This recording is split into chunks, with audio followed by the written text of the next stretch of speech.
Top quality और consistent performance के लिए सिर्फ सिल्वर पंप्स। टॉप क्वालिटी और कंसिस्टेंट परफॉर्मेंस के लिए सिर्फ सिल्वर पंप्स, नाम याद रखना।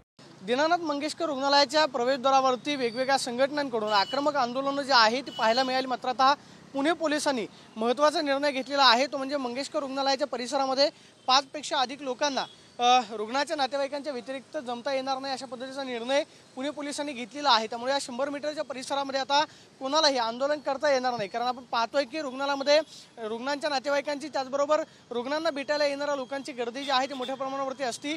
विशेषतः ॲम्ब्युलन्स जे आहेत ते सुद्धा प्रवेशद्वारावरून जातात, त्यामुळे ॲम्ब्युलन्स जाण्यासाठी सुद्धा मोठी अडचण जी आहे ते प्रवेशद्वारावरती पाहायला मिळते।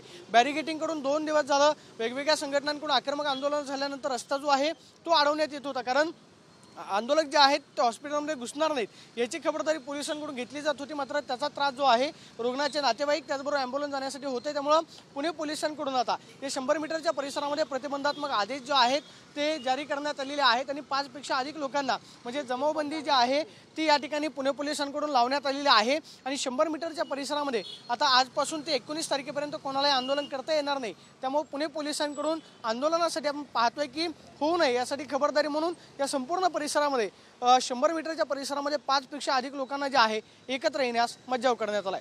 कॅमेरा पर्सन तुषार ननवरे, प्रदीप कापसे, TV9 मराठी, पुणे।